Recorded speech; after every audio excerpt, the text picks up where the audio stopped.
ಎಲ್ಲ ಕಾಲದಲ್ಲೂ ಕೂಡ ಮನೆ ಮುರುಕರು ಇದ್ದೇ ಇರ್ತದೆ.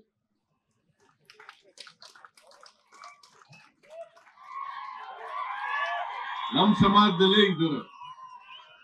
ಅವತ್ತು ಇದ್ರು, ಇವತ್ತು ಇದ್ದಾರೆ, ಮುಂದೆನೂ ಇರ್ತಾರೆ.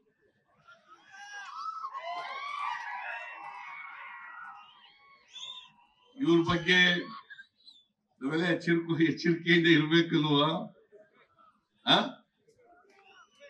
ಎಚ್ಚರಿಕೆಯಿಂದ ಇರ್ಬೇಕ ಬೇಡ? ಈಗಲೂ ಇದ್ದಾರೆ. ಈ ಸಿದ್ದರಾಮಯ್ಯ ಮುಖ್ಯಮಂತ್ರಿಯಾಗಿ 2ನೇ ಸಾರಿ ಗ್ಯಾರಂಟಿ ಯೋಜನೆಗಳನ್ನ ಜಾರಿ ಮಾಡುವ ಬಡವರಿಗೆ, ದಲಿತರಿಗೆ, ಹಿಂದುಳಿದವರಿಗೆ, ಅಲ್ಪಸಂಖ್ಯಾತರಿಗೆ, ಮಹಿಳೆಯರಿಗೆ, ಅವರಿಗೆ ಆರ್ಥಿಕವಾಗಿ, ಸಾಮಾಜಿಕವಾಗಿ ಶಕ್ತಿ ತುಂಬತಕ್ಕಂಥ ಕೆಲಸ ಮಾಡ್ತಾರೆ. ಸಮಾಜದಲ್ಲಿ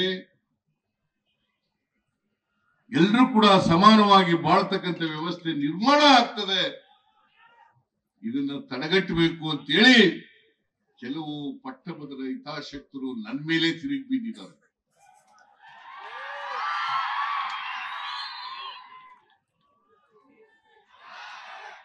ಈಗ ನನ್ನ ಮೇಲೆ ಸುಳ್ಳು ಆರೋಪಗಳನ್ನ ಮಾಡ್ತಾರೆ.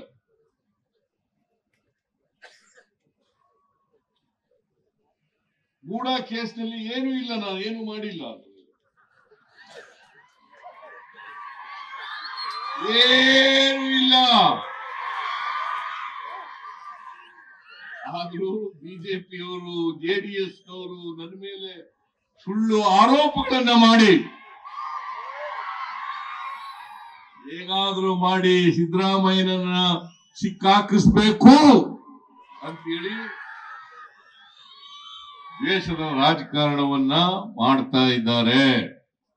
ನಾನು ಅವ್ರಿಗೆ ಹೇಳಿದೆ, ಎಲ್ಲಿವರೆಗೆ ಈ ರಾಜ್ಯದ ಜನರ ಆಶೀರ್ವಾದ ಇರೋವರೆಗೆ ನನ್ನನ್ನು ಏನು ಮಾಡ್ಲಿಕ್ಕಾಗಲ್ಲ. ಏನು ಮಾಡಕ್ಕಾಗಲ್ಲ.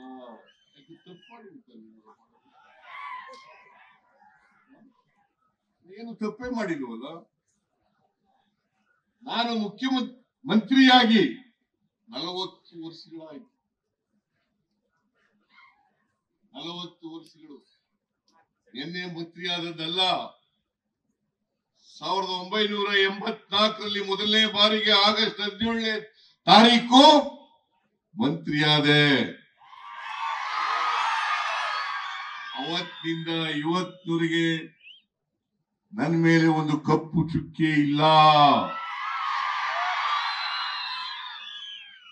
ನನ್ನ ಜೀವನ ತೆರೆದ ಪುಸ್ತಕ.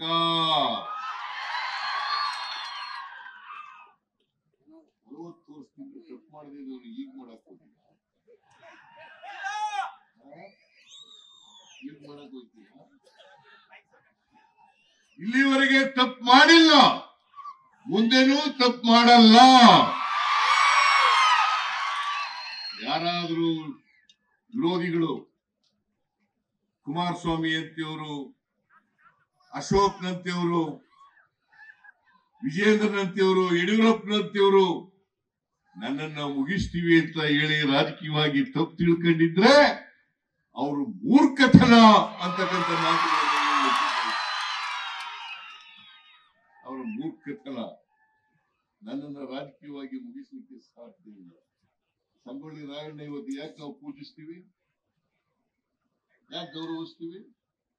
ಸಂಗೊಳ್ಳಿ ರಾಯಣ್ಣ ತನ್ನ ಸ್ವಾರ್ಥಕ್ಕೋಸ್ಕರ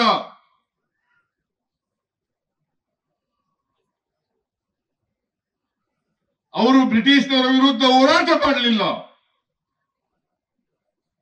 ಬ್ರಿಟಿಷ್ನವರು ಈ ದೇಶದಿಂದ ತೊಲಗಬೇಕು, ಕಿತ್ತೂರು ಸಂಸ್ಥಾನ ಸ್ವತಂತ್ರ ಆಗಬೇಕು ಅಂತ ಹೇಳಿ ತನ್ನ ಜೀವವನ್ನ ಪಣ ಇಟ್ಟು ಹೋರಾಟ ಮಾಡಿ ಬ್ರಿಟಿಷ್ನವರ ವಿರುದ್ಧ ಹುಡುಕ್ತಾರೆ. ಅದಕ್ಕೆ ಸಂಗೊಳ್ಳಿ ರಾಯಣ್ಣನ ಹಿಡಿಬೇಕು ಅಂತ ಹೇಳಿ ಪ್ರಯತ್ನ ಮಾಡಿ ಹಿಡಿದು ಗಲ್ಲಿಗೇರಿಸ್ತಾರೆ. ಗಲ್ಲಿಗೇರಿಸಿದ್ದು ಯಾವತ್ತು ಗೊತ್ತಾ? 26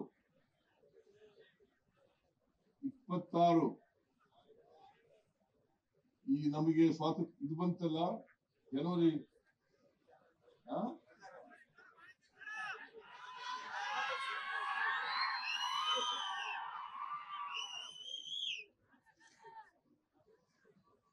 ಅವರು ಹುಟ್ಟಿದ್ದು ನಮಗೆ ಸ್ವಾತಂತ್ರ್ಯ ಬಂದ ದಿನ.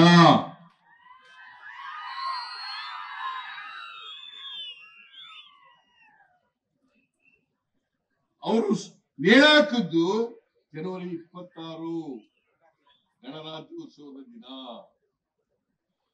ಬಹುಶಃ ಭಾರತ ದೇಶದಲ್ಲಿ ಯಾರು ಕೂಡ ಸ್ವಾತಂತ್ರ್ಯ ದಿನಾಚರಣೆ ದಿನ ಹುಟ್ಟಿ ಗಣರಾಜ್ಯೋತ್ಸವ ದಿನದಿಂದ ಸತ್ತಿರ್ತಕ್ಕಂಥ ನಿದರ್ಶನವಿಲ್ಲ. ಸಂಗೊಳ್ಳಿ ರಾಯಣ್ಣವರು ಮಾತ್ರ 2 ದಿನಗಳಲ್ಲಿ ಹುಟ್ಟಿದ್ದು ಸತ್ತದ್ದು. ಅದಕ್ಕೋಸ್ಕರನೇ ಸ್ವಾಮೀಜಿಯವರು ಹೇಳಿದ್ರು, ಇವತ್ತು ಸಂಗೊಳ್ಳಿ ರಾಯಣ್ಣನ ಪ್ರತಿ ಮನೆಯಲ್ಲಿ ಹುಟ್ಲಿ, ದೇಶ ಸೇವೆ ಮಾಡ್ಲಿ. ಇವತ್ತು ನನ್ನನ್ನು 2 ಸಾರಿ ಮುಖ್ಯಮಂತ್ರಿ ಮಾಡಿದ್ದೀರಿ ಈ ರಾಜ್ಯದ ಜನ ಮತ್ತು ನೀವು. 2013ರಿಂದ 2018ರವರೆಗೆ ಮುಖ್ಯಮಂತ್ರಿ ಆಗಿದ್ದೆ. ಈಗ 2023 ಮೇ 20ರಿಂದ ಮುಖ್ಯಮಂತ್ರಿ ಆಗಿದ್ದೀನಿ. ನಿಮ್ಮ ಆಶೀರ್ವಾದದಿಂದ ಮುಖ್ಯಮಂತ್ರಿ ಆಗಿರ್ತಕ್ಕಂಥದ್ದು.